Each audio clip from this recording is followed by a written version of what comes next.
Welcome to Sociology 226. This is Karl Marx, video 1. In this video, I have 3 jobs. First, I'm going to introduce you to Karl Marx, his life, his work, who he met. Next, I want to talk about a particular concept, the division of labor. This will be very important to discuss Marx's critiques of capitalism and political economy. Next, I'm going to get you ready to do the readings. Let's get started. There are 3 key phases in Marx's life: the philosophical period, his radical politics, and lastly, his mature economic period. You've likely heard about Marx because of his radical politics, but here I want to read him as a sociologist, inspiring other sociologists in his wake.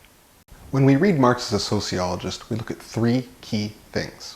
1. Labor and class. 2. Commodities and capitalism. And 3. History and historical conflict. We see why as we look at Marx's life. Marx is born in Trier, Prussia, 1818. He starts university, 1835, with a doctorate in 1841 on Greek philosophy, and hangs out with a bunch of academics reading German idealism. This accounts for his academic influences. Marx gets involved in radical politics and economics and cannot get a job. He gets kicked out of Germany. Marx meets Engels in France in 1844.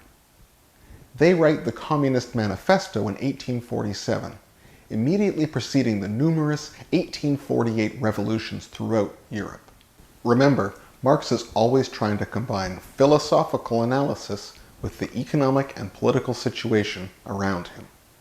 In 1849, Marx gets kicked out of France and lives in England for the rest of his life. He also writes columns for the New York Herald Tribune. He dies in 1883. Here I want to talk about Marx's philosophical and economic influences.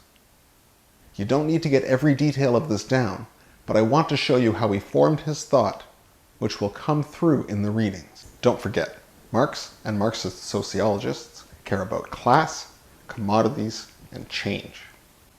The biggest philosophical influence on Marx was that of G.W.F. Hegel. Let me tell you a bit about him. Hegel's work falls under what we would call German idealism.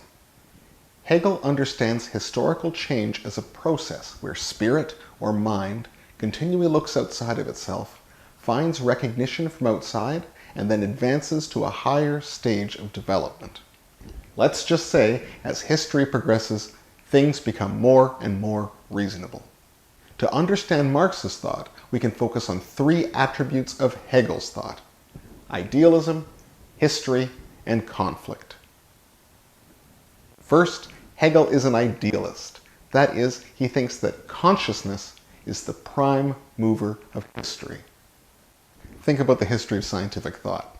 When we call somebody a genius, we mean that their ideas changed history. This is idealism. Secondly, Hegel's system is developmental. As we progress throughout history, things become more rational. This approach to the development of the present in the past will be crucial for Marx as well. Finally, there is a focus on conflict. History does not simply progress through agreement, but through struggle. Marx wants us to find that struggle in economic life. It is from Hegel and his followers where Marx takes the term alienation, found in the readings this week. Hegel's alienation has to do with the historical progression of consciousness, as it looks outside of itself for fulfillment. For Marx, this has to do with how work separates us from our labor power, and the social consequences of that. So from Hegel, we have a focus on ideas, the structure of history, an understanding of conflict, and the concept of alienation. Marx's concern is how labor is alienating.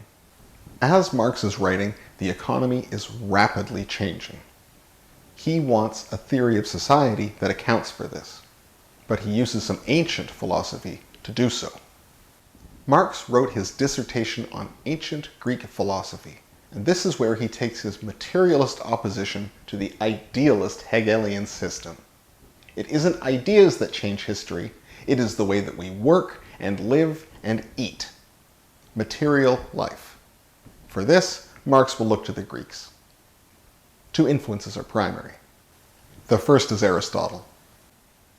For Marx, like the ancients, what makes a human being is not simply an animal being, a living, breathing body, but also the capacity for public action.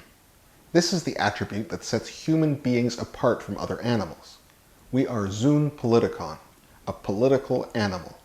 It is for Aristotle and Marx in our nature to be social, and in being social, we realize what we are. In capitalism, we must sell our labor. In this process, we, like the things that we work on, are changed. As I note, neither Aristotle nor Marx is a feminist. As we progress in this course to the work of Dorothy Smith, we'll see how people read gender into the Marxist framework. Next, the Greek materialist, Democritus. Remember, Marx wrote his dissertation on the theory of Greek materialism, the belief that at its base, the world is made up of material substance. What matters for us sociologists is that this will be Marx's biggest difference with Hegel. Hegel is an idealist, Marx a materialist. It is not the force of ideas that shape history, it is material struggle. Let's summarize Marx's philosophical approach to the social world before moving on. First and foremost, Marx is a materialist. He doesn't just think that things exist in material form, he thinks that the cause of things is material. So he isn't just interested in physics, he's also interested in how material forces shape and cause social change. When we say material forces, Marx is ultimately addressing production and consumption, how people live and act in their daily lives in and around these things. He's interested in how and why we work and get paid for it. When he talks about the mode of production, he's talking about the conditions that allow an economic system to continue or to end.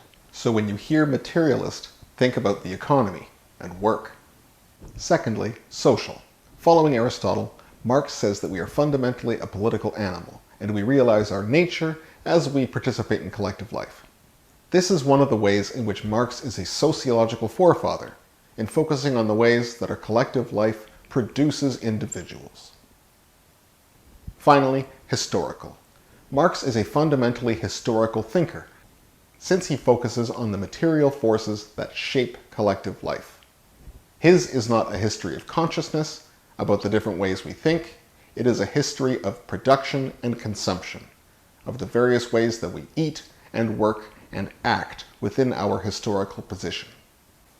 When we read the manuscripts that I assigned your reading from, written in 1844, the world was changing drastically. Marx was one of the first thinkers to recognize how changes in the economy, from agrarian feudalism, were reshaping social organization and causing new forms of struggle. This is what we mean when we say historical materialism, often a pseudonym for Marxist thought. Let's move on to Marx's critique of political economy. You'll see that this will apply to the way that economists think about work and trade today. At the start of the reading I gave you, Marx will say, "We have proceeded from the premises of political economy." Page 69. He's going to argue that the principles of economics, adjusted a little bit, are compatible with the philosophical alienation he took from Hegel. So let's look to economic life and focus on how we divide labor in the society in which we live. How do we define political economy? Noun, mass noun, dated. Economics is a branch of knowledge or academic discipline. Instead of economics as a whole, I want to look to the division of labor. The division of labor seems like a pretty simple concept, like people doing different stuff, but it is extremely important for the work we are going to talk about today, which is critical of political economy. All of this will be necessary to outline what I want to call Karl's 3 problems in the next video. First and foremost, the division of labor is about specialization. Let's think through the division of labor in the restaurant. Hey, it's the Belchers. They're going to help out my explanation of the division of labor, specialization, and the gains of trade. In your traditional mom and pop restaurant, everyone does everything. However, by devoting each person to a particular task, production increases. In the case of Bob's Burgers, Bob is in the back flipping and complaining. Linda is up at the counter. Tina and Louise are bussing tables. And, well, I don't know what Gene does, but he's there anyway. In contrast to a restaurant where each member does each task, the division of labor means more burgers in bellies. So economists suggest that if everyone specializes in a task in which they are relatively more efficient, in contrast to the other party with whom they trade, well, we're all better off. These are the benefits of specialization. These are the benefits of trade. This makes sense at the level of the kitchen and internationally. Specializing in what you do and trading with other people who do the same means we produce more and everybody's richer. Marx disagrees. Production might go up, but so does struggle. But I'm getting ahead of myself. You're all set to do the readings. When you're looking through them, I want you to remember three things. First, Hegelian influences. Marx, because of the dudes he was hanging out with, is interested in finding out how history progresses. But he doesn't want to talk about ideas or spirit. He wants to talk about how things are produced. Secondly, ancient influences. Marx believes that human beings realize who they are in actions, and actions have definite material causes and material effects. Focus on materials. Finally, Marx is interested in the division of labor. How we organize labor is how we organize social life. To find out how actors will behave, follow how they produce and consume things. Think also about the economic change going on in Marx's time, from a world of agriculture and handicrafts to the industrial era. You're ready. Go read the 1844 manuscripts after the encyclopedia entry on alienation. I'll see you in the next video.